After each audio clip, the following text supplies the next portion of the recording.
Hey up guys, it's the Yorkshire pudding, or should I say, the Chinese dumpling. That's right, today's video is about China. It's a bit different to my usual videos which centre mainly around gaming and RuneScape, but don't worry, there'll be some subtle references throughout the video. So a little disclaimer, I've only spent just over 2 weeks in China, mainly around the areas of Shanghai and Beijing, and with China being one of the largest countries in the world, there's a lot more to see and do. This is from the perspective of a tourist, not a local, and I will be discussing whether or not it's worth visiting as a tourist, not whether or not you should live there. I've never lived in China, so I don't actually know what it's like to live there, and many people say this about Japan too. Amazing to visit, but not a great place to work. If there's any information that you think is inaccurate, please let me know in the comment section below. This is based off of my time in China, what I've experienced and asked the locals about, and I've supplemented it with extra research upon returning. There's only so much you can experience in a couple of weeks after all, but I think this makes it a good perspective from a tourist to other potential tourists. If a tourist asks a Brit who lives in Northern England what he thinks about England, he'll probably tell you to avoid London.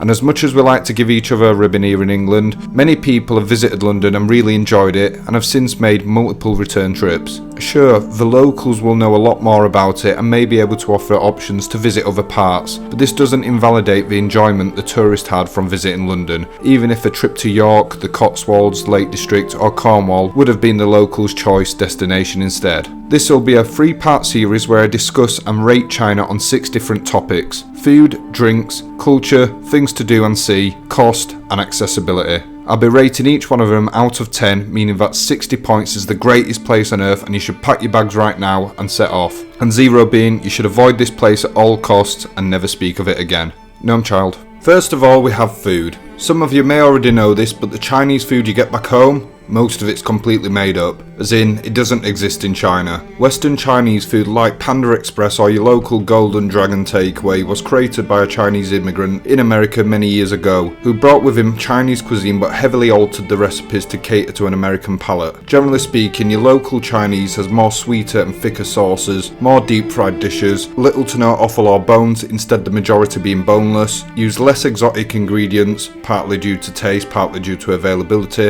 and includes dishes that just don't exist back in China, such as chop suey, orange chicken, General Tso's chicken, sweet and sour chicken balls, and even fortune cookies. For these reasons, don't expect to find many of the dishes you used to back home when visiting China. There are of course some similarities, but there's just as much differences. Now I'm not going to pretend I hate Western Chinese food, I actually really like it. It does make you feel like you need a nap after eating it, and the saltiness means you have to down 3 glasses of water to prevent you from waking up during the night due to severe dehydration, but it tastes good. There's a reason it's so popular in the West, it's literally been created to fit Western palates. Just see it as a separate cuisine, and enjoy both for what they are. On the topic of cuisines, there's actually not just one Chinese cuisine, there are at least 8 separate cuisines in China, which of course could be possibly broken down even further. China is a huge place with a long history and many different climates. The food you find in subtropical Sichuan is a lot different to the Shandong cuisine you'll find up north. Sichuan dishes have many chilies and Sichuan peppercorns in them, giving them a spicy and numbing feeling, whereas Shandong has more soups, seafood and umami heavy dishes. For example, we had a Beijing hot pot in Beijing, as you can see on the screen now. The pot is shaped differently and it's common to have it with lamb.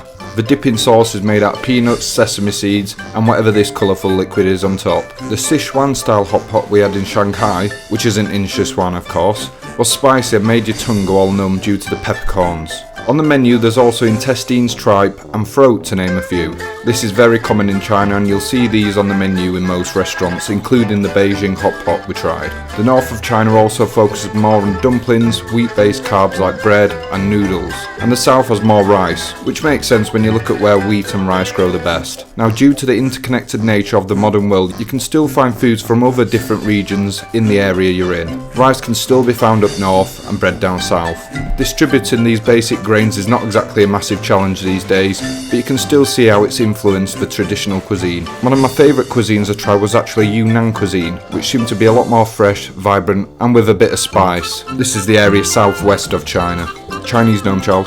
The point is, with the different climates China has, along with its huge emphasis on food in the culture, there's a huge variety of food to try when you're there. It appeared that many Chinese people eat out almost every day, and it's not surprising with the amount of food stalls and restaurants you see walking about almost every street. If variety was the only thing to consider, the food score would be a 10, but there's a bit more to it than that. Now, I personally love Asian food, and me and my girlfriend frequently visit our local East Asian food stores to get ingredients which regular supermarkets just don't stock. Asian restaurants also make up at least 90% of restaurants we go out to eat at. What I'm saying is, I'm quite used to the unique ingredients and flavours that are in many Asian dishes, including of course Chinese. Don't get me wrong, there's still an incredible number of foods and ingredients in China that I'd never seen or tasted before, so it definitely wasn't all entirely familiar, but it was potentially less of a culture shock than some. In contrast, my mate who I went with possibly had a less favourable experience with the food than I did. He described particularly the Shanghai style food as bland, and he was fed up with all the dumplings by the end of it.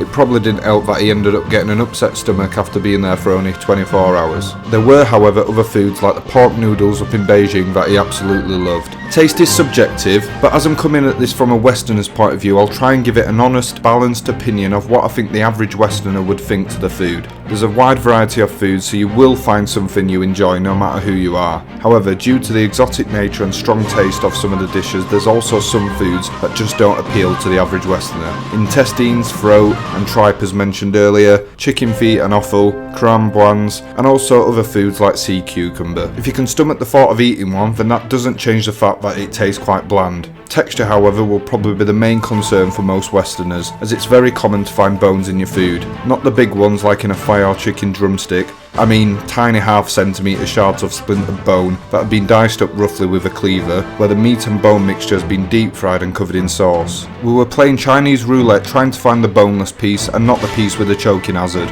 On the other hand, apparently many Chinese people like this added texture, and the bones also help to add flavour to the dish in addition to being less wasteful. This is admittedly another benefit of serving so much offal: you consume more of the animal. With regards to foods like liver, it's also one of the healthiest and most nutrient dense foods on earth. All this makes sense on paper, but I cannot in good faith say that most Westerners would enjoy these food types, outside of the realm of trying it as a novelty. When it comes to desserts, they're consistently less sweet than the ones we're used to in the West. This is in itself not necessarily a bad thing. I've got a Burmese friend who says she prefers Asian style desserts as they're less sweet. If you think about it, it's pretty crazy that we eat a massive meal of deep fried food here in the West and finish it off with a slice of cake which is made from half a pound of sugar.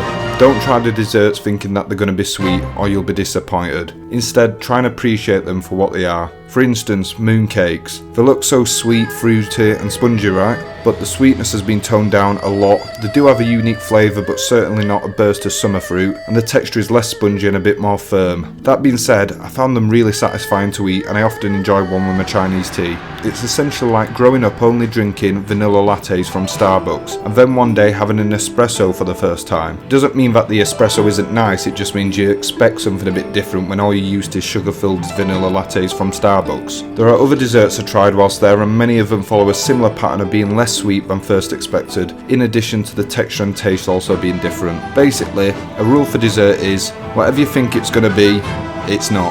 The Bing chillin is pretty good though. If you fancy something a bit more sweet, then you can't go wrong with a bit of Bing chillin. They do have a lot of fruit there though, so it's not uncommon to have that after food. The fruits taste really nice and are often larger than the ones back home too. I've never eaten as much lychees in my entire life. There's also fruits you don't commonly see over here, such as different varieties of grapes which are much larger and have a distinctive taste, dragon fruit, and some of which I don't even know the name of, and they're pretty hard to describe. There's also a benefit that this is a lot healthier of an option than a big slab of cheesecake. With regards to food hygiene, there is a higher chance you'll get ill here compared to a restaurant in the UK or America. If you get ill in America, you've just earned yourself a sizable retirement fund for when you sue the restaurant. In China, it's sort of part of the deal when you choose to visit, at least with regards to the street food. From what I've heard, food safety standards have improved in the last couple of decades, particularly the last 5 years, but the food hygiene in some backstreet stores was still a bit questionable. Make sure you've come prepared with tablets. I didn't actually get ill whilst being there myself, despite trying more of the street food, but then again, I didn't even get ill in India. I must be blessed with a steel stomach. The same cannot be said for my mate though. If you want to reduce the chances of getting sick, stick to the larger chain restaurants commonly found in malls, or specifically seek out restaurants that display a good hygiene rating on the wall. Avoid the street food. For me, this is part of the experience however, and we started a time in Shanghai with a street food tour, and we also did the same in Beijing. I definitely would recommend a food tour as you get to try so many different local dishes with a native guide who can speak English, and you can ask him any questions about the food. We also ask a lot of other questions as well regarding China, what else to do and see, and if there's anything to be careful of or watch out for. Me and my friend had a private tour in Shanghai and a group tour in Beijing, which was in the evening and also included drinks. Both were great experiences and I cannot fault any of them. Well, except for my mate getting ill, but it gave us something to laugh about. Or me at least. A couple more tips you should consider are getting used to chopsticks before you go. Many restaurants and buildings in China have never seen a single knife or fork in their entire existence. Very few times did we come across any. Since me and my friend already know how to use chopsticks, it wasn't really a problem, and much of the food is served with chopsticks in mind. For example, they won't serve you a full steak and expect you to eat it with chopsticks. If you did order a steak, it'd most likely be sliced first so you can pick it up and eat it. But make sure you know how to use them before going to China. Secondly, to get an idea what real Chinese food tastes like, seek out an authentic Chinese restaurant near you. I'm not talking about the Lucky House takeaway up the road which has authentic Chinese restaurant written on the menu that they slide through your letterbox. I'm talking about the ones where you find that everything inside is written in Mandarin with English underneath, and where most of the people inside are Chinese. When you enter, you'll notice most of the items on the menu you don't even recognise, and there's a good chance they'll serve chicken feet. When I studied in Warwick, I lived in Coventry and managed to find a restaurant hidden down some sort of alleyway at the back, which matched this exact description. My closest now is Sheffield. There's also likely some East Asian food markets nearby to these authentic restaurants too. They can be pretty hard to find depending on where you live, but generally speaking it's easier to find them in larger cities and or in areas with larger amounts of Chinese people living there, mainly where there's universities. So the verdict on the food in China. There's a huge variety to choose from, and with the sheer amount of food stalls and restaurants around every corner, it's not hard to find something you'll love. If you're less adventurous, then cities like Shanghai have a lot of Western food like McDonald's, KFC, Tim Hortons, Starbucks, and there's a surprising number of French pastry cafes. Food plays a ginormous role in Chinese society and has also spoken a lot in terms of health and the healing properties of certain foods. I only saw 3 fat people in the entire trip, so maybe they're onto something.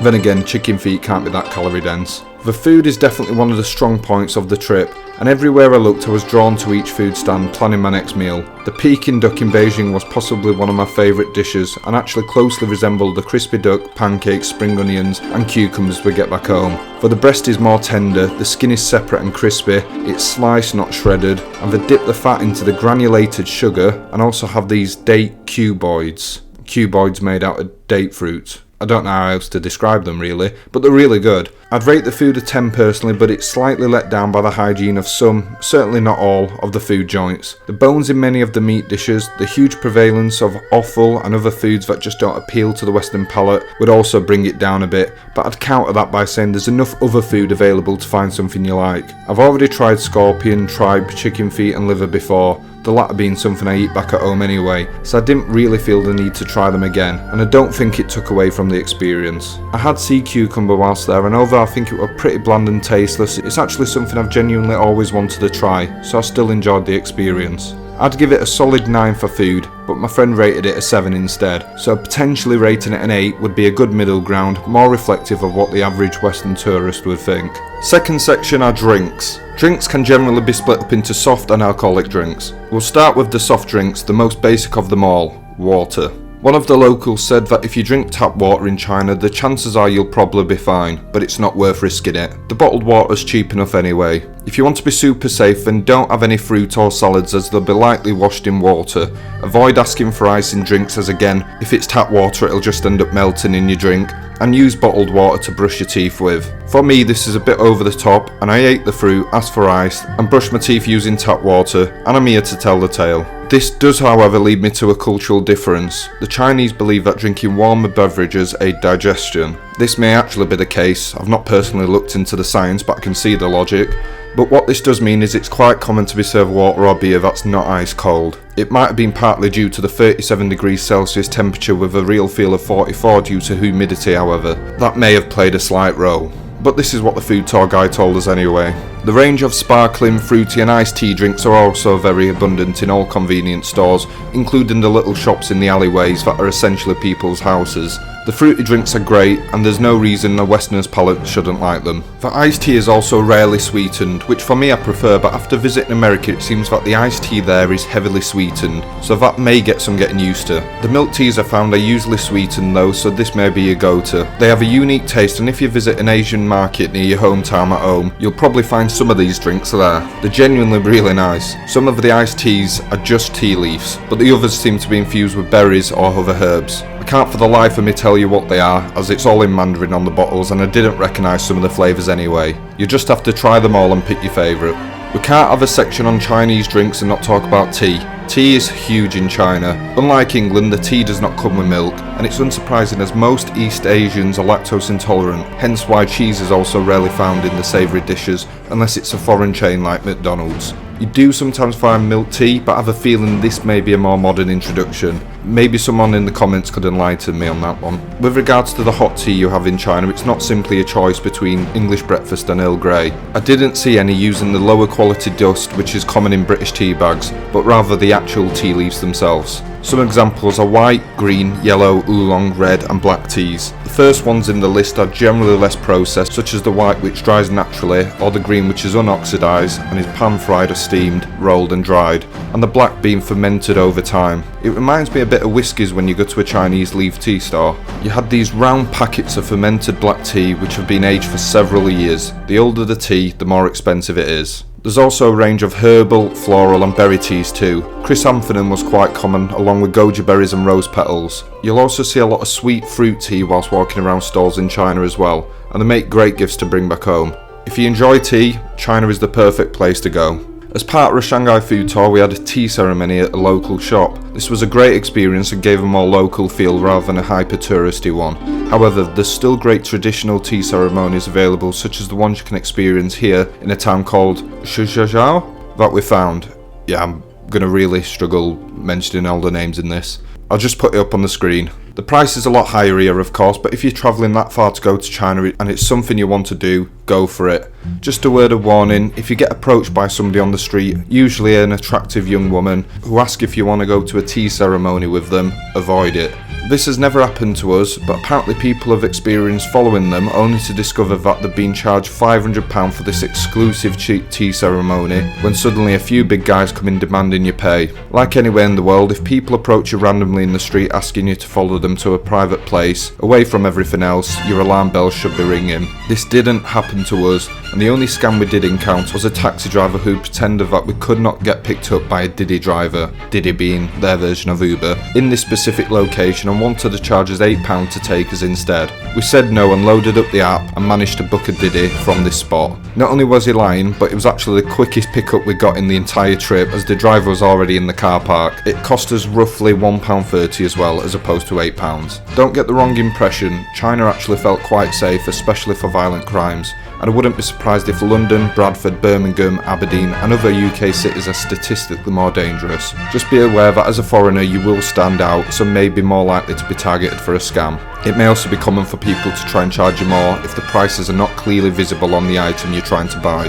Haggling is also quite common and you're expected to haggle anywhere from 40 to 90% in some places. But anyway, back to the drinks. Alcohol consumption is a lot lower here than many places in the West. The average Asian has a lower tolerance for alcohol compared to Dave up at the local pub, who has a face that looks like a bulldog chewing a wasp, has a beer belly and a top that says England on it. It's also not part of their culture to go out specifically for a drink, especially not as often, and most alcohol they have is part of a meal. You can still find it, of course, although I didn't see anyone else having it the entire time, with the exception of a Western style bar they had in a couple of areas, which I assume was for the Western tourists, but it was apparently more frequented by Chinese. This made sense as it was very uncommon to see Westerners, and the biggest tourists in China by far are other Chinese people. These bars were not that common, and they all seemed to serve food as well. They were also seldom packed, despite the large amount of people that frequented those very streets. The only bar I did see that was full of Western tourists was just outside the old town in Shanghai. It had Western music, they're pretty hard to find, and this was the only one we encountered in the entire trip. Rice wine is something you may also see and is worth trying,